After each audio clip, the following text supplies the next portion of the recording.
વિદ્યાર્થી મિત્રો, આજે આપણે કોમર્સની અંદર એકાઉન્ટ સબ્જેક્ટમાં ખાતાના પ્રકાર અને એના નિયમો વિશેની સમજ મેળવીશું. તો ખાતાના પ્રકાર કેટલા અને ઉધાર જમાના નિયમો, એ ખાતાના નિયમો કે ઉધાર ક્યારે કરવું અને જમા ક્યારે કરવું, એ નિયમોની હું તમને માહિતી આપું.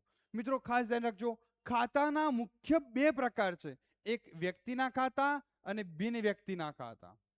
વ્યક્તિના ખાતાની અંદર કોઈ પ્રકાર નથી, પણ બિન વ્યક્તિના ખાતાની અંદર બે પ્રકાર છે, માલ મિલકતના ખાતા અને ઉપજ ખર્ચના ખાતા. મિત્રો ઘણી વખત વિદ્યાર્થી ક્યાં ભૂલ કરે છે, ખાતાના ત્રણ પ્રકાર બોલ દે છે. ખાતાના મુખ્ય બે પ્રકાર છે, વ્યક્તિના ખાતા, બિન વ્યક્તિના ખાતા. અને બિન વ્યક્તિના ખાતાની અંદર બે પેટા પ્રકાર છે, માલ મિલકતના ખાતા અને ઉપજ ખર્ચના ખાતા. હવે મિત્રો એના નિયમ.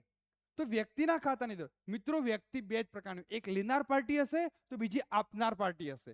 તો વ્યક્તિના ખાતાની અંદર લાભ લેનાર ખાતે ઉધાર કરો અને આપનાર ખાતે જમા કરો. ખ્યાલ આવે મિત્રો? બે જ પાર્ટીઓ, લેનાર ખાતે ઉધાર અને આપનાર ખાતે જમા.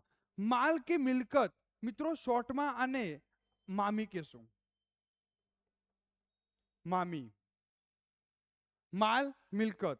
તો મામી આવે તો ઉધાર અને મામી જાય તો જમા. મામી મીન્સ મામાની વાઈફ મામી નહીં. મામી એટલે માલ કે મિલકત આવે તો ઉધાર અને માલ કે મિલકત જાય તો જમા. ઉપજ ખર્ચ ખાતાની અંદર ધંધાની અંદર ખર્ચા પણ થાય, નુકસાન પણ થાય અને ઉપજ પણ થાય. તો ધંધાની અંદર ખર્ચ કે નુકસાન ઉધારો અને આવક કે લાભ જમા કરો. મિત્રો આપણે એકાઉન્ટની અંદર ઉધાર જમા કરવાનું હોય છે, એટલે જ કહ્યું કે ઉધાર જમાના નિયમો કયા. તો ક્યારે ઉધારવું અને ક્યારે જમા કરવું. તો લાભ લેનાર ખાતે, અહીંયા વ્યક્તિની વાત કરીએ તો લેનાર ખાતે ઉધાર અને આપનાર ખાતે જમા.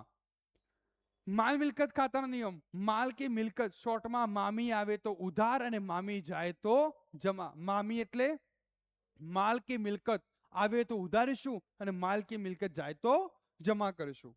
ઉપજ ખર્ચ ખાતાનો નિયમ, ખર્ચ કે નુકસાન ઉધારો, ખર્ચ કે નુકસાન ઉધારો અને આવક કે લાભ ઉપજ જમા કરો. તો મિત્રો ખ્યાલ આવી ગયા? ખાતાના મુખ્ય બે પ્રકાર, વ્યક્તિના ખાતા, બિન વ્યક્તિના ખાતા. અને બિન વ્યક્તિના ખાતાની અંદર બે પ્રકાર, માલ મિલકતના ખાતા, ઉપજ ખર્ચના ખાતા. ઓકે.